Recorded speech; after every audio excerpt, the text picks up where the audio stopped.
बिहार में अगुवानी घाट और सुल्तानगंज के बीच गंगा नदी पर बना एक निर्माणाधीन पुल रविवार को ताश के पत्तों की तरह भरभरा कर गिर गया। तस्वीरें आपने देखी ही होंगी। ये देखिए, पहली तस्वीर आप देख लीजिए। पहले एक पुल जो मुख्यमंत्री नीतीश कुमार का ड्रीम प्रोजेक्ट बताया जा रहा था, 1750 करोड़ की लागत से बन रहा था, वो गंगा नदी में समा गया। एक पुल जिसका अगले कुछ महीनों में उद्घाटन होना था, वो मिट्टी के ढेर की तरह गंगा नदी में बह गया। वो पुल जिसका पिछले 9 साल से निर्माण कार्य चल रहा था, वो गंगा नदी की भेंट चढ़ गया। यही नहीं, पिछले साल भी इस पुल का एक हिस्सा गिरा था। उस वक्त घटना की जांच के आदेश भी दिए गए थे, लेकिन अभी तक उस जांच का क्या हुआ किसी को नहीं पता। और ये तस्वीरें देखिए, लाखों करोड़ों जो रुपए है वो गंगा में बह गया, और वो हमारा और आपका टैक्स का पैसा है, लेकिन किसी सरकार की कोई जवाबदेही नहीं है। इस तरीके से पूरा का पूरा पुल जो कि 1750 करोड़ की रुपए की लागत से बन रहा था, वो गंगा नदी में गिर गया।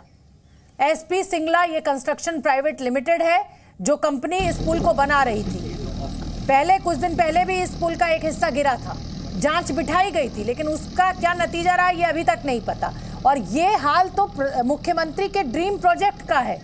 सोचिए, अगर कोई आम प्रोजेक्ट होता होगा जिसमें मुख्यमंत्री की कोई दिलचस्पी नहीं होती होगी, उसका क्या होता होगा बिहार में। ये पूरा का पूरा भ्रष्टाचार का मामला है। इस क्वालिटी का पुल बनाया गया जो इस तरीके से रेत के ढेर में तब्दील हो गया। छर बाहर निकल रहा है। जी न्यूज की टीम ग्राउंड जीरो पर मौजूद है। हमारे संवाददाता ने ये जानने की कोशिश की कि आखिर कैसे बिहार सरकार की इस महत्वाकांक्षी योजना को गंगा में समा देने गया, और पहली बार जब गिरा तो कोई जांच क्यों नहीं हुई। ये रिपोर्ट देखिए।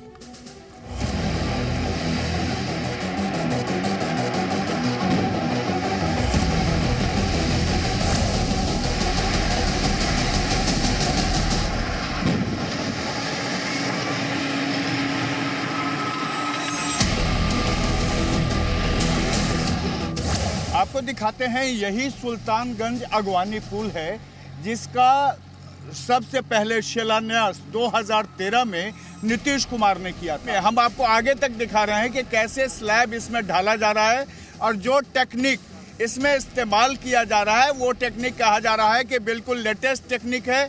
1750 करोड़ रुपए से की लागत से इस ब्रिज का निर्माण हो रहा था। 2019 में इसको पूरा किया जाना था, लेकिन सबसे बड़ी बात है कि 2020, 2021 में इसको एक्सटेंशन दिया गया, 2022 में भी एक्सटेंशन मिला, और 2023 में अब तक ये कंप्लीट नहीं हो पाया।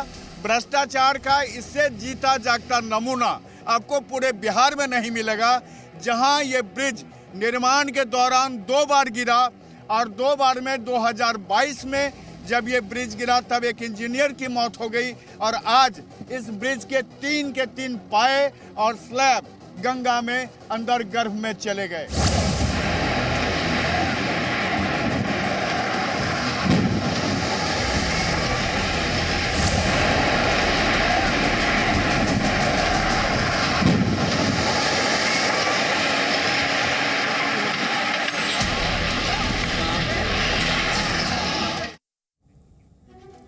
शुक्र है कि इस पुल का भी उद्घाटन नहीं हुआ था, नहीं तो हो सकता है इस पे गाड़ियां चल रही होती, लोग होते और उस समय जान का नुकसान होता। मुख्यमंत्री नीतीश कुमार ने पुल गिरने की घटना के बाद जांच के आदेश दे दिए हैं। पहली बार जब गिरा था तब भी जांच के आदेश दिए थे। वहीं बीजेपी नीतीश सरकार पर लगातार भ्रष्टाचार के आरोप लगा रही है। उनको बड़ी तकलीफ है। हमारा डिपार्टमेंट अब इस बात को देख लेगा। हमारे उप मुख्यमंत्री को भी ये चीज की मालूम जानकारी है कि सब लोग उसको जल्दी से जल्दी जो नहीं करेगा तो अपनी तरफ से जितना भी जल्दी हो सकता है उस काम को कराने का हम लोग की इच्छा है। बिल्कुल बिल्कुल, कह तो रहे हैं, कल ही तो बोल दिए हैं। जैसे ही हमको खबर जैसे ही मिला वैसे ही तुरंत हमने सबसे बात किया। ये सीधा षड्यंत्र है, सीधा मिली भगत है। अगर ये कमज़ोर काम हो रहा था तो क्या कार्रवाई की गई, और ख़ास करके अगर पहले गिरा हुआ था पुल तो दूसरी बार गिरा है तो उस कंपनी के खिलाफ क्या कार्रवाई हुई।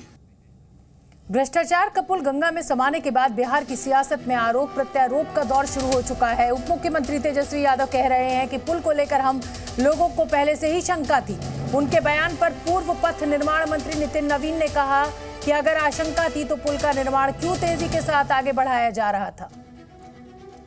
पहले से ही हम लोगों को शंका थी कि इसमें डिज़ाइन में फॉल्ट है, उसलिए काफ़ी स्ट्रक्चरल चीज़ें जो हैं तोड़े गए और हम लोगों का निर्णय था कि पूरी तरीके से तोड़ करके, क्योंकि बार बार कंप्लेन आ रहा था, माननीय सदस्यों ने दोनों बार जो है इस बात को दोनों सदस्यों ने विधानसभा में उठाया था, तो अब हम लोग निर्णय पे ले कि भाई नहीं, इसको पूरी तरीके से तोड़वा करके, क्योंकि कोई रिस्क नहीं लेना है, इसलिए पूरी तरीके से तोड़वा करके पुनः सिरे से हम लोग जो है कार्य को प्रारंभ करेंगे।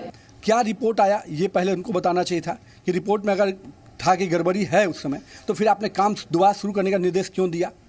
अगर उसमें त्रुटि नहीं थी तो अब ये त्रुटि अभी आप क्यों बता रहे डिजाइनर, क्यों डिजाइन पर तो सवाल उसी समय उठे थे, तो फिर डिजाइन आज फिर आप बोल रहे कि डिजाइन में त्रुटि थी, तो डिजाइन में त्रुटि थी इसका मतलब रिपोर्ट में आया तो फिर आपने काम का निर्देश क्यों दोबारा दिया। और 2016 में जब इसके डिजाइन अप्रूव्ड हुए, जब आपके कंसल्टेंट इंजीनियर का बाकी थ्रू, उस समय भी आप ही डिप्टी सीएम थे, पथ निर्माण मंत्री आप ही थे उस समय, तो माननीय तेजस्वी यादव जी, इससे आप बच नहीं सकते हैं। बिहार में 1750 करोड़ की लागत से बन रहे पुल के ढह जाने के बाद भ्रष्टाचार के आरोप लग रहे हैं। ऐसे में कई सवाल हैं जिनके जवाब सरकार से पूछे जाने चाहिए। पहला सवाल, मुख्यमंत्री कह रहे हैं कि गड़बड़ी हुई है तो समय रहते एक्शन क्यों नहीं लिया गया। दूसरा सवाल, उप मुख्यमंत्री कह रहे हैं पहले से खामी थी तो निर्माण कार्य तेजी से आगे क्यों चल रहा था, तभी क्यों नहीं ढहा दिया गया। तीसरा सवाल, एक बार पहले भी पुल का हिस्सा गिरा था, उसकी जांच का क्या हुआ। चौथा सवाल, क्या भ्रष्टाचार और अनियमितता से सरकार का ड्रीम प्रोजेक्ट ध्वस्त हुआ। पांचवा सवाल, 1750 करोड़ के प्रोजेक्ट का पलीता लगाने वालों पर एक्शन कब होगा।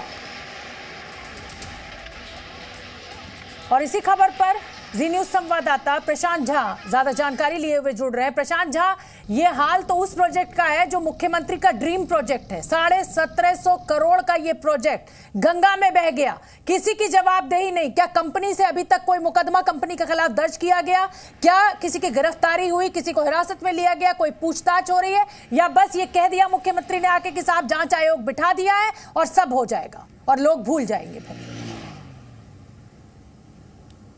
देखिए शोभना, बिल्कुल नीतीश कुमार आज जिस तरह से सामने आकर के बोल रहे थे कि इस पर जांच होगी, कार्रवाई होगी, ये बात तो उन्होंने 29 अप्रैल 2022 में भी यही बातें कही थी।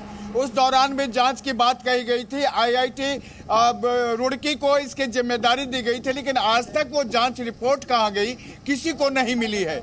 दूसरी बात कि जब ये उस समय में एक पूरा स्लैब जो सुपर स्ट्रक्चर था वो धराशायी हो गया और ये कहा गया कि ये आंधी तूफान की वजह से हो गया है, तभी लोगों को शंका हुई थी।